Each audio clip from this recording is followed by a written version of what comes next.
In this lecture, we are going to discuss the women's movements that occurred in the pre-independent era in India, which were a part of social movements. Before we get into the topic, let us have a brief background and the historical relevance of such movements. So, as we all know, it is no surprise that women had been subjugated by men and were discriminated on various grounds for a very long time. The causes can be the patriarchal system due to which women were discriminated against. There were various practices which were evil and orthodox in nature, where women were burnt alive on the pyres of their husbands, when they were not allowed to enter the holy places of worship, to read the holy texts or classical literature. They were exchanged like there were some commodities, like there were some properties for dowry, and they were forced to wear a veil, and there are so many more examples. Even in the recent times, we can trace some of these incidents of discrimination, like entering in temples. One example is the Sabrimala temple in Kerala, female feticide, and many other instances of discrimination. So, in the 19th century, there was a middle class movement. This middle class comprised of the educated people who knew that it was time to fight for their rights. Some of the eminent personalities include Ram Mohan Roy, Jyotiba Phule, etc. And women's right, with the true knowledge, the kind of change that was required during the British Raj, women's right, it became an agenda. It became a part of the nationalist vision. Now, coming to the importance of polity at that period of time. Now, as I have repeated in many of the lectures, that there is a difference between polity and politics. Politics is when we talk about the political parties, but polity, it is a very vast term, and it talks about your rights and privileges, your rights as a member of this country, as a citizen of this country.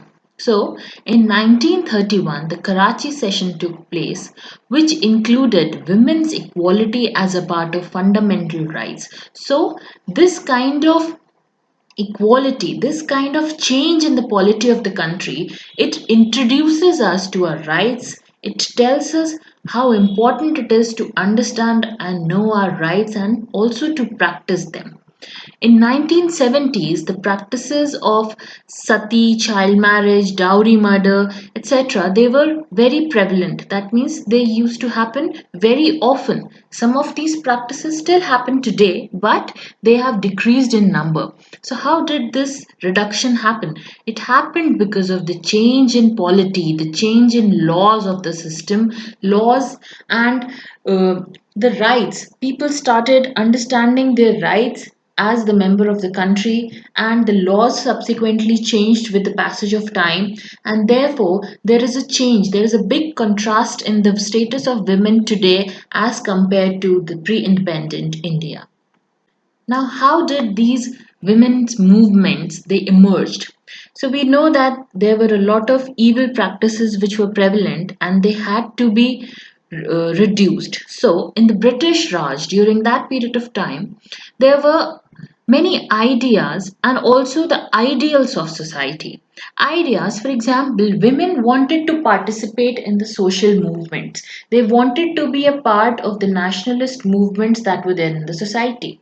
But the society's ideals were very different.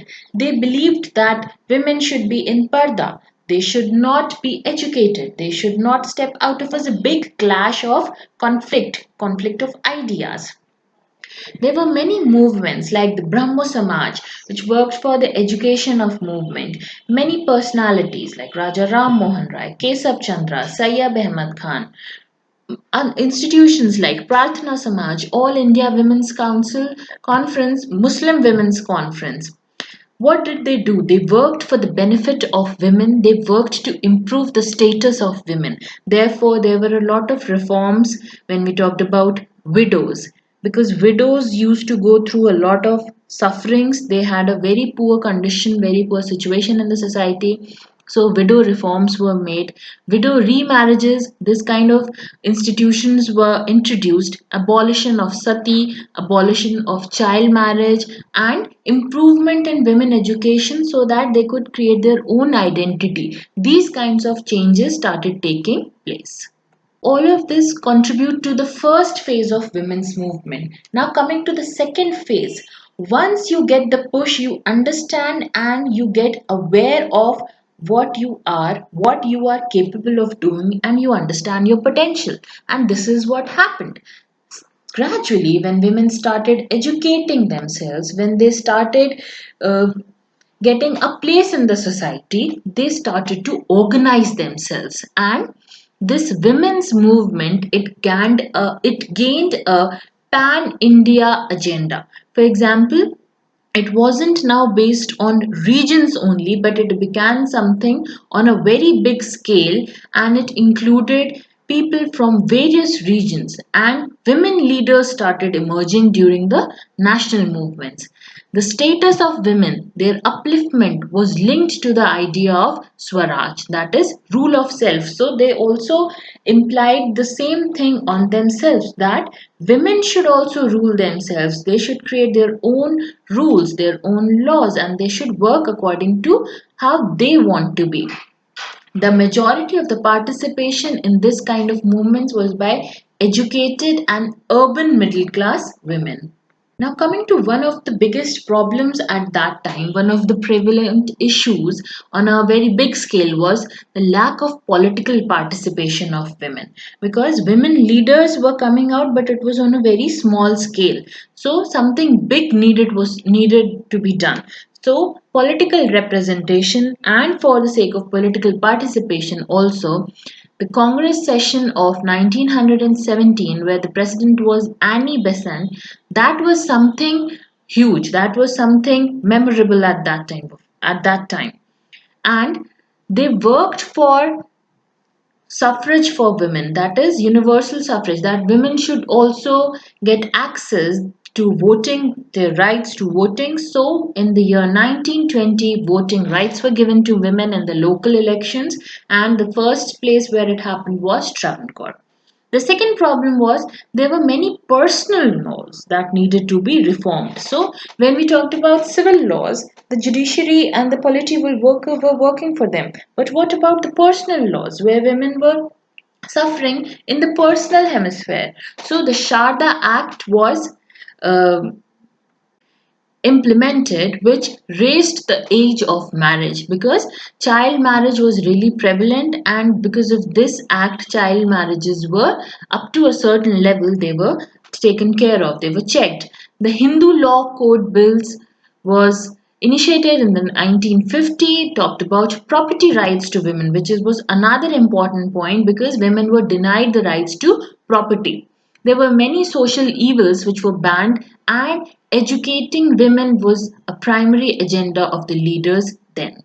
Some of the important organizations are given here. You can just take a look and understand that what they were working for. They not only worked on one single agenda, but it was a holistic upliftment of women, where all the different horizons were taken care of.